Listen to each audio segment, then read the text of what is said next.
श्री सच्चिदानंद भगवान की जय। श्री सद्गुरुदेव महाराज की जय। वृंदावन बिहारी लाल की जय। बोलिए प्रेम से सब संतों की जय। बहनों, परम पिता परमेश्वर की असीम दया दृष्टि से हम जीवों को सत्संग का महापावन अवसर मिला है। जिसने इस अवसर का लाभ उठाया, कीमत समझा, उसने इस अवसर को पावन ही नहीं महापावन बताया। लेकिन किसने बताया? जिसने लाभ उठाया, जिसने कीमत जानी। लोग आ जाते हैं यहाँ पर, लेकिन उनके दिल में ये भाव नहीं होता कि वहाँ जाने के बाद हमारा हृदय पावन बन जाएगा, हमारा हृदय महान बन जाएगा, हमारे हृदय के विकार धुल जाएंगे। ऐसा भाव शायद किसी बिरले के अंदर होता है। जिसके अंदर होता है वो यहाँ आने के बाद अपना बहुत बड़ा सौभाग्य समझता है। और जब उसे बुलावा जाता है कि जिन प्यारों पर है जग वालों, तो खास इनायत सतगुरु की उनको ही संदेशा जाता है और वही बुलाए जाते हैं। एक कटु सत्य है जिसे वो परमपिता परमेश्वर जन्म जन्मांतर के दुखों से बचाना चाहता है, उद्धार करना चाहता है। समुद्र के समान जो अथाह दुख है, जिसे भवसागर कहते हैं, इन दुखों से छुटकारा देना चाहता है। उसे ही ऐसा अवसर प्रदान करता है। अवसर तो प्रदान कर दिया है, लेकिन लाभ हम तभी उठा पाएंगे जब हमारे हृदय में श्रद्धा भाव लगन होगा। इस अवसर के प्रति हमारे हृदय में अगाध सुंदर महान विचार होंगे। नहीं तो यहाँ आने के बाद भी लोग ऐसे बैठे रहते हैं। महापुरुषों की वाणी को बताया जाता है कि 3 तरह से लोग सुनते हैं। नंबर 1 पानी की लकीर, और नंबर 2 रास्ते की लकीर, और नंबर 3 पत्थर की लकीर। यानी 3 नहीं 4 तरह से। और नंबर 4 पानी में तेल के बूंद जैसा। 4 तरह से संत की वाणी को, जो अमृत के समान कीमती है, जिसे अमर वाणी कहा जाता है, जो यहाँ समझाया जाता है। अगर एक भी वाणी को आप हृदय में उतार लो, अमल कर लो, धारण कर लो, तो आप अमरनाथ के पास अवश्य पहुंच जाए। आपकी आत्मा जिस सुख शांति आनंद के लिए बेचैन है, जिस प्रियतम से मिलने के लिए आतुर है, जिसके लिए उसे जन्म जन्मांतर से प्यास लगी, वो उसे सौभाग्य मिल जाए। लेकिन ज्ञान पाने के बाद भी लोग एक भी बात का, एक भी वाणी पर अमल नहीं करते।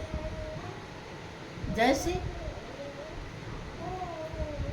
बताया गया कि दोनों टाइम ध्यान करना, 24 घंटे में 2.5 घंटा, 10वां भाग लगभग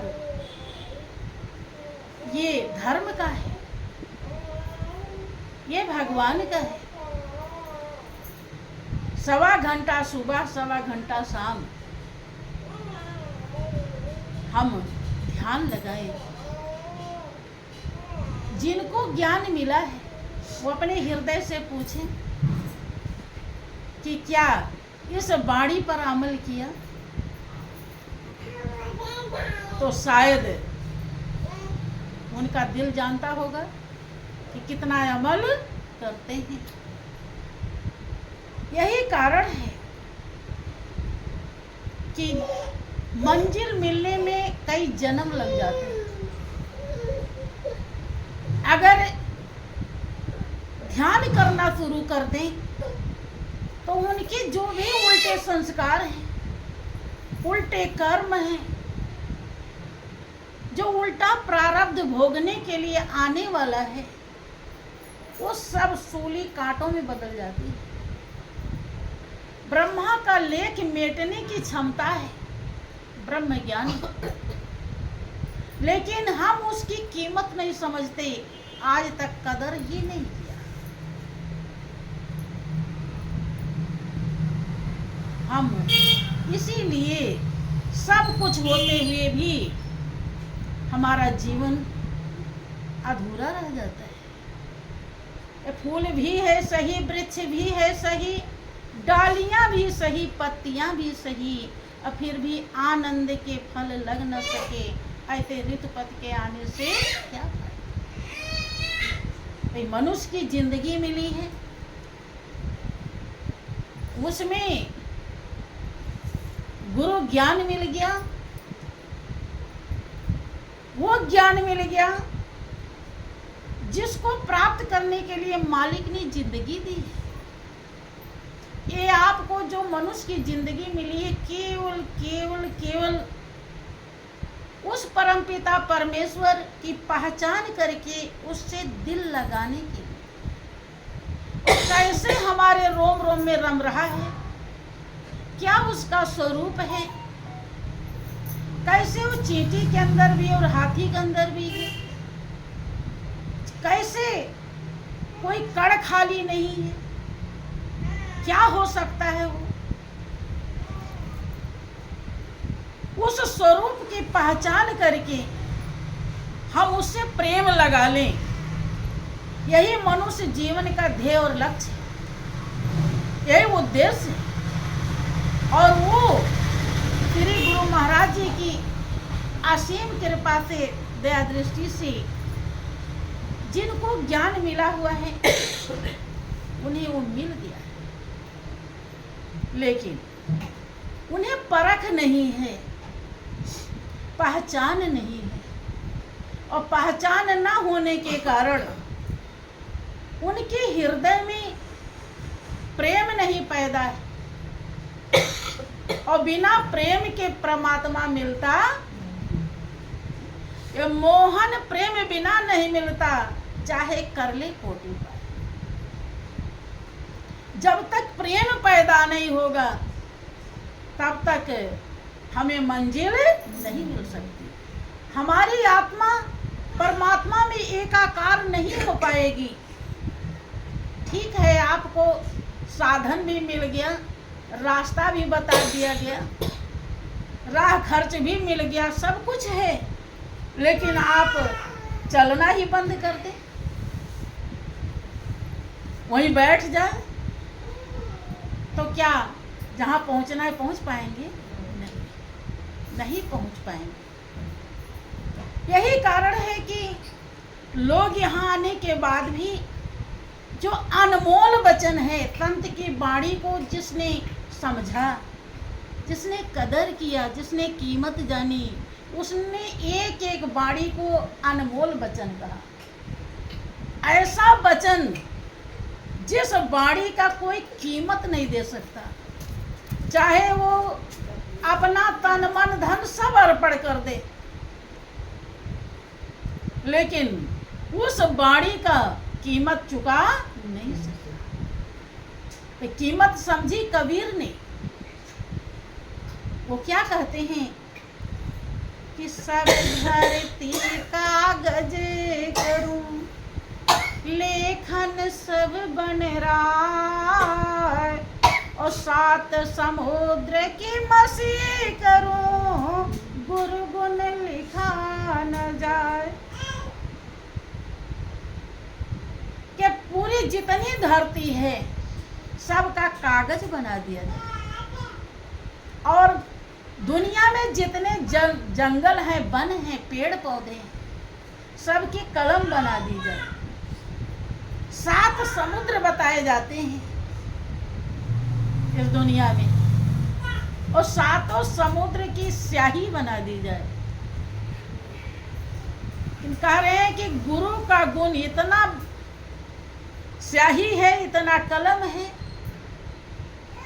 इतना कागज है, और फिर भी गुरु का गुण, गुरु की महिमा, गुरु का उपकार लिखा नहीं जा सकता, व्याख्या नहीं किया जा सकता।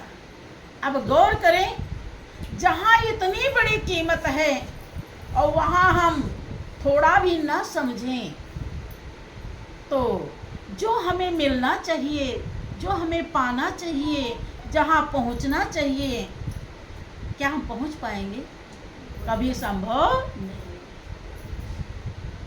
कहा जाता है कि जितना हम गुड़ डालेंगे उतना ही मीठा होगा। जब हम डालेंगे ही नहीं तो मीठा कैसे होगा? ब्रह्मानंद एक संत हुए हैं, उन्होंने जब गुरु धारण किया तो गुरु धारण करने के बाद उन्हें जब मंजिल मिल जाती है, ध्येय और लक्ष्य की प्राप्ति हो जाती है, जिसके लिए प्रभु ने उन्हें इस जिंदगी दे करके इस दुनिया में भेजा है, तो वो कहते हैं कि कौन करो गुरुदेव को भेंट, न वस्तु दिखेती हूँ लोकन में, ब्रह्मानंद समान न हुई कभी, धन माड़े के लाख करोड़ दिया। उस ज्ञान के बदले में, ज्ञान बहनों, मालिक का अनुभव हो जाए हमारे हृदय में,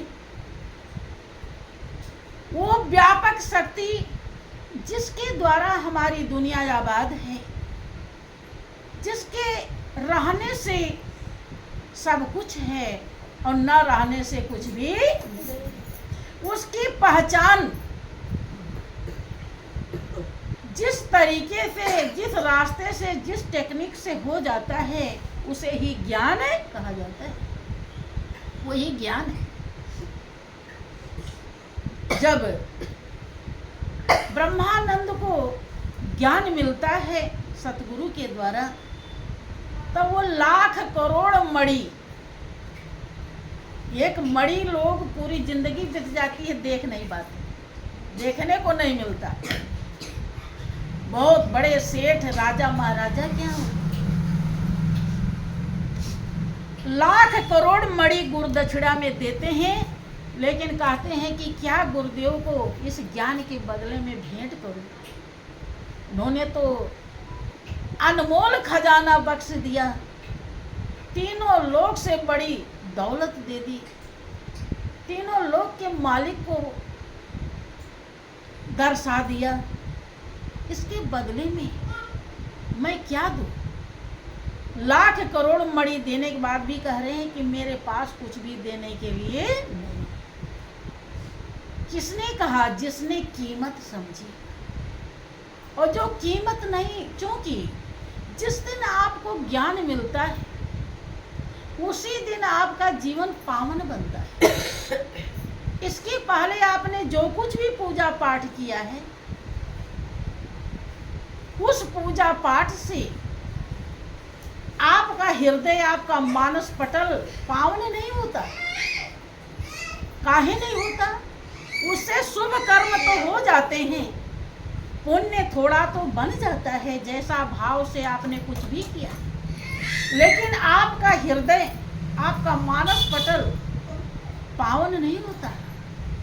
कारण कि पूजा पाठ जो मन मर्जी से हम करते हैं, उससे वो पावन सत्ता जो हमारे रोम रोम में रम रही है, जो कड़कड़ में समाया है, जर्रे जर्रे में विराजमान है, चाहे हम मंदिर मस्जिद चर्च गुरुद्वारा कितना भी पूजा हम कर ले, तीर्थ व्रत कर ले, रामायण गीता पढ़ ले, जो भी बाहर हम खंडन मंडन दुनिया में होता है, कोई देखो गणपति की पूजा करता है, हो ही रही है, नवरात्र में देवी की पूजा करते हैं, लेकिन देवी की पूजा 9 दिन करते हैं, उनसे पूछो देवी क्या है, क्या वो बता पाएंगे? क्योंकि वही स्वरूप देवी का है और वही स्वरूप भगवान का है, वही स्वरूप आपका है, वही स्वरूप सब जीव जंतुओं का है। सभी देवी देवता का एक ही स्वरूप है, और वो स्वरूप जब तक गुरु का ज्ञान नहीं मिलता तब तक कभी भी नजर नहीं, और उसकी नजर आते ही एक पल जैसे उसका दीदार होता है तैसे ही हमारा जीवन पवित्र हो जाता है। जैसे सूरज निकले नहीं है जब तक, तब तक रात ही, और जैसे सूरज दिखाई पड़ेंगे तो अंधेरा कहीं रह जाता है, अंधेरा भाग जाता है, रात का पता नहीं चलता कहाँ गई। ठीक इस वही जो स्वरूप है परमात्मा का, उसी के कारण आप पवित्र बने हैं। आपने देखा होगा कि जिसके अंदर से वो स्वरूप हट जाता है, कुछ तो होता है कि जब कोई इंसान पांव पसार देता है, उठता नहीं, बोलता नहीं, हिलता नहीं, देखता नहीं, कुछ करता नहीं, क्या हो गया उसे? आप ही लोग अपने व्यवहार में देखे होंगे कि जब ऐसा हो जाता है तब उसे कोई छूता नहीं। अगर छू दिया तो बिना स्नान किए फुर्सत नहीं। जिस कमरे में ऐसा हो गया वो कमरे में भी लोग जल्दी जाते नहीं, रात में नहीं जाते, डरते हैं। उस कमरे की खूब धुलाई होती है, खूब धोया जाता है, साफ किया जाता है। क्या ऐसा नहीं है? ऐसा ना? क्या कारण है? ध्यान दीजिए, जिसके कारण आप पावन बनी हो उसका कनेक्शन कट गया शरीर से, अब उसे कोई नहीं छू रहा है। जितना भी आप पूजा पाठ करते हो वो पावन स्वरूप कभी भी दिखाई नहीं पड़ता, या किसी को पड़ता हो तो बताओ? बिना गुरु ज्ञान के कभी भी वो दिखाई, और जब तक उसका दीदार नहीं होगा, अनुभव नहीं होगा, परिचय नहीं होगा, तब तक आपका जीवन पावन नहीं बनेगा। इसीलिए गुरु धारण करने की जरूरत होती है, क्योंकि पावन स्वरूप का जब दर्शन करेंगे, दीदार करेंगे, पहचान करेंगे, तभी आपका जीवन पवित्र होगा। पूजा पाठ से शुभ कर्म हो जाता है, लेकिन उस पावन सत्ता का अनुभव नहीं होता। नहीं तो पूजा तो सभी करते, गुरु धारण करने की क्या जरूरत है? कोई जरूरत है? विचार कीजिए, है क्यों भाई? गुरु क्या जरूरत है धारण करने? उसका एक ही कारण, गुरु धारण करने के बाद फिर जो गुरु महाराज जी ने दर्शाई है, जो समझदार होता है उसी में वो अपना दिल लगा लेता है। अगर उसमें दिल गुरु धारण करने के बाद भी गुरु भटक रहा है तो उससे बहुत बड़ी चूक होती है, बहुत बड़ी गलती हो जाती है। एक एक पल बहनों बहुत कीमती है। आदमी बलवान नहीं, समय बलवान होता है कि दांव का चूका फिर मारता है और समय का चूका फिर मारता है। श्वास आपको गिनकर मिलेगी, जिस दिन पूरे हो जाएंगे फिर आपको यहाँ रहने का कोई भी चांस नहीं रहेगा। जितने भी रिश्ते नाते कोई भी हैं, सगे संबंधी, कोई भी एक पल आपको रख नहीं पाएगा। और जब तक मिला है तब तक हम सच्चाई में लग नहीं पाते हैं। यह बहुत बड़ी भूल है। हम अपनी भूल को सुधार लें, इसलिए संत सतगुरु दया करके बहुत सारे कष्ट उठा करके आपके घर पे, आपके महल में, आपके कुटिया में पधारते हैं कि आप नहीं जा सकते क्योंकि आपके अंदर वो श्रद्धा नहीं है, वो समझ नहीं है कि गुरु का ज्ञान कितना कीमती है, हमारे जीवन का सार और आधार है। ऐसा आपने पुण्य नहीं कमाई है जिसके नाते आपका हृदय निर्मल नहीं है, और हृदय निर्मल ना होने के नाते आपके अंदर परख नहीं है। जिसे परख है वो गुरु दरबार में जाके सेवा करते ही नहीं करते।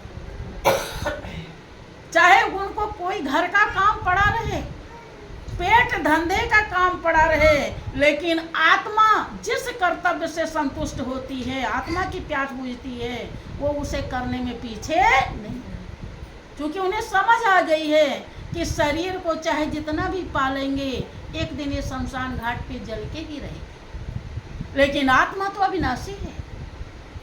आत्मा को खुराक देंगे तो आत्मा बलवती होगी, और आत्म बल है तो सब कुछ है, फिर हमारा जीवन आनंदमय हो जाता है। लेकिन जिसे समझ नहीं है, यहाँ आने के बाद भी वो न सेवा कर पाता है, न गुरु का दर्शन पर्शन का लाभ उठा पाता है, न उनके पास बैठने का लाभ उठा पाता है, कुछ भी नहीं कर पाता, और यूं ही जीवन उसका चला जाता है।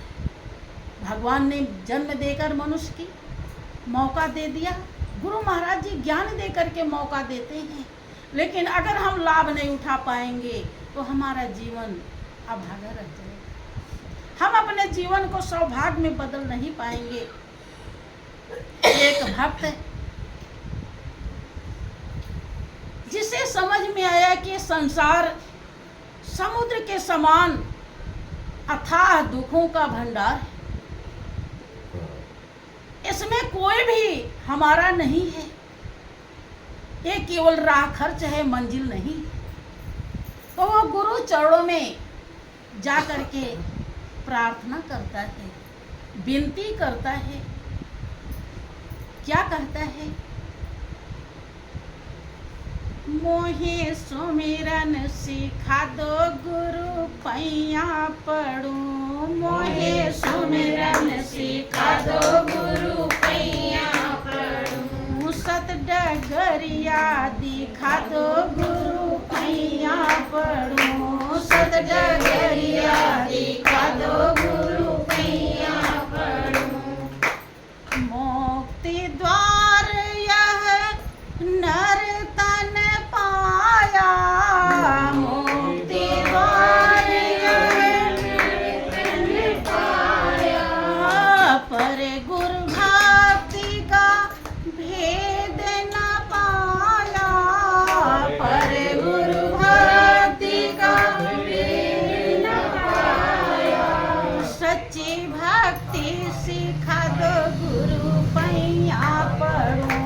सच्ची भक्ति सिखा दो गुरु पैया पड़ूं। उसे समझ में आ गया कि गुरु महाराज जी ही हमारे जीवन के ध्येय और लक्ष्य को, हमारी मंजिल को दर्शा सकते हैं। जब ये भाव आया तो वो चरणों में जा करके प्रार्थना करता है, विनती करता है कि मोहे सुमिरन सिखा दो गुरु पैया पर।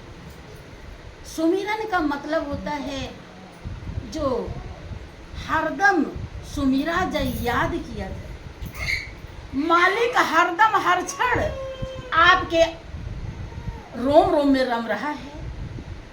आप अगर सच्चा ज्ञान प्राप्त कर लें, आपके हृदय में सच्चा भाव पैदा हो जाए, तो आप हर पल अपने मालिक को याद कर सकते हैं।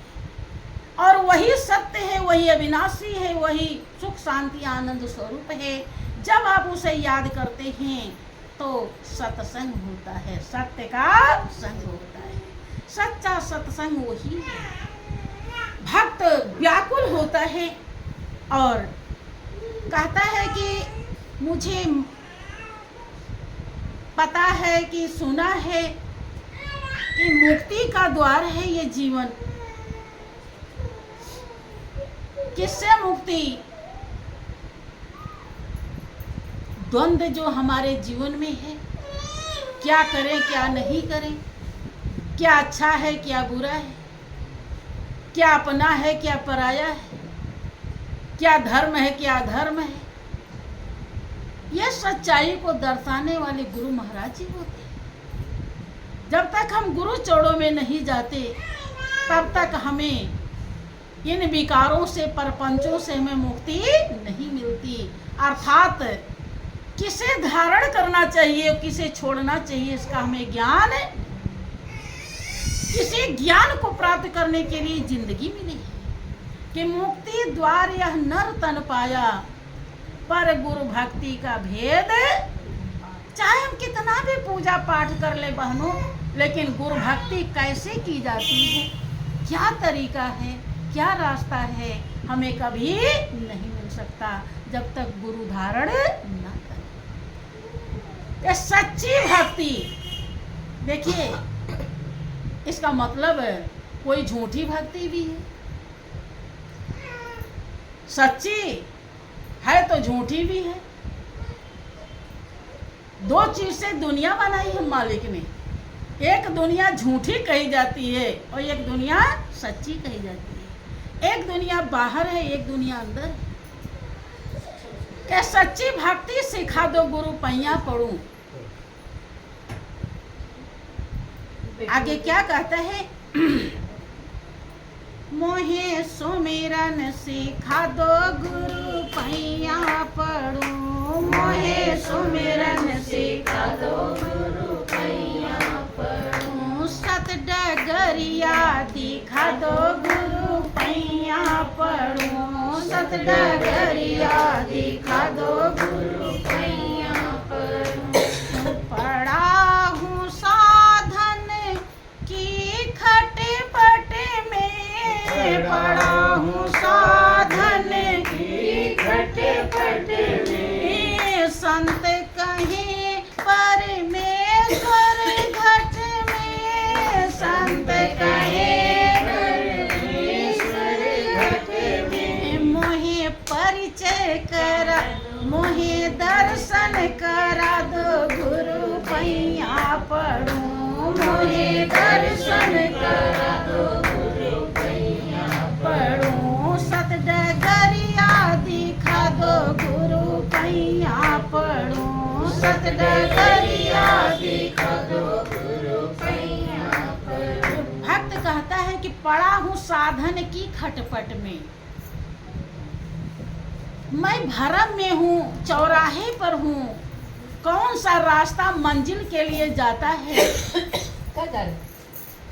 लेने जाऊंगी ना लड़की, कौन सा रास्ता मंजिल के लिए जाता है ये हमें मालूम नहीं है। साधन की खटपट में हूँ, सही क्या है, किस रास्ते से हम अपने ध्येय और लक्ष्य को प्राप्त होंगे, किस रास्ते से हमारी आत्मा की प्यास बुझेगी, सुख शांति आनंद मिलेगा, वो कौन सा रास्ता है आज तक हमें पता नहीं चला। संत महान पुरुषों के मुखारविंद से, उनकी अमृतमयी वाणी से हमने सुना है कि संत कहते हैं कि परमेश्वर घट में ही विराजमान है। वो मालिक मंदिर मस्जिद चर्च गुरुद्वारा में नहीं, हमारे घट में रोम रोम में रम रहा है।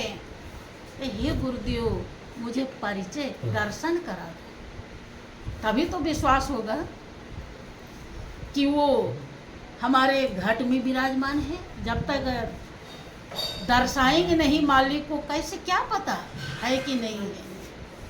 आगे क्या कहता है, मोहे सुमिरन सीखा दो गुरु पैया पढ़ो, मोहे सुमिरन सीखा दो गुरु पैया पढ़ो। सदगुरु ब्रह्मा विष्णु महेश्वर, सदगुरु ब्रह्मा विष्णु महेश्वर, साक्षात सदगुरु है परमेश्वर, साक्षात सदगुरु है परमेश्वर। मोहे परिचय करा दो गुरु पैया पढ़ो, मोहे परिचय करा दो गुरु पैया पढ़ो। कहता है गुरुदेव, हमने सुना है कि सदगुरु ब्रह्मा भी होते हैं, विष्णु भी होते हैं और शंकर भी होते हैं, यहाँ तक कि साक्षात परमेश्वर होते हैं। मैं कैसे जानूं कि वो ब्रह्मा भी हैं, शंकर भी हैं, विष्णु भी हैं और परमेश्वर भी हैं। जब तक परिचय नहीं होगा तो कैसे पता चलेगा। बहनों, ब्रह्मा जिस दिन संत सतगुरु हमारे हृदय में, मन मंदिर में उस मालिक का दीदार अनुभव करा देते हैं, परिचय करा देते हैं, उसी दिन हमारा पावन जन्म होता है। पावन सत्ता का जैसे अनुभव होता है तैसे ही हमारा दोबारा जन्म, पावन एक जन्म माता पिता के द्वारा होता है, जिसे पावन जन्म नहीं कहा जाता। विकारों को लेकर हम इस दुनिया में आते हैं,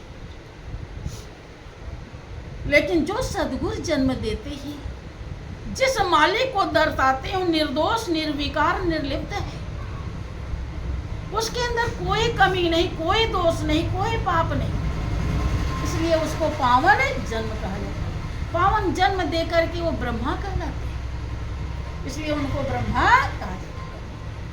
और जन्म देकर के छोड़ नहीं देते सच्चे संत। उसी समय अगर आपको भूल जाता है, नाम भूल जाता है, ध्यान भूल जाता है, बार बार पूछते हैं कि आप ध्यान कर रहे हैं कि नहीं, कैसे भूल गए। देखो ऐसे है, ये तरीका है। आप सत्संग में जाइए, आप सेवा कीजिए, आप दान पुण्य कीजिए, आप दर्शन पर्शन कीजिए, आपको हर तरह से उस ब्रह्म ज्ञान का लाभ मिल जाए, उसकी कमाई हो जाए, उस पर आप चल पड़े, मंजिल के तरफ चल पड़े। इसलिए तमाम प्रकार के उपाय बताते हैं, इसे पालन करना है। इस तरह से जब वो भक्ति के रास्ते पर पालन कराते हैं तो वो विष्णु है, और जब आप पालन करते हैं उनकी आज्ञा का, ध्यान सुमिरन करते हैं, तो आपके जन्म जन्मांतर के उल्टे संस्कार कट जाते हैं। काम क्रोध लोभ अहंकार जो विकार आपको हमेशा से दुख देते आए हैं, वो विकार का संहार हो जाता है। कामना आपको दुनियादारी की रहती है जब तक सतगुरु नहीं मिले होते हैं, और जब पालन करने में आप लग जाते हैं, उनकी आज्ञा का पालन करते हैं, उनके अनुसार चलते हैं, तब आपकी कामनाएं मालिक की तरफ उलट जाती हैं। आप समझ जाते हैं कि कौन हीरा है और का कौड़ी। आप हीरा को इकट्ठा करने लगते हैं और कौड़ी को छोड़ देते हैं। तो कामना भी आपकी बहुत बड़ा फलदायक हो। जो कामना डुबाने वाली है वो कामना आपको शांति देती है, सुख देती है, आनंद देती है। क्रोध आप अपने मन पर करते हैं कि मन तूने ध्यान नहीं किया, ऐ मन तूने दान नहीं किया, तूने तो अपने लिए कुछ भी नहीं किया।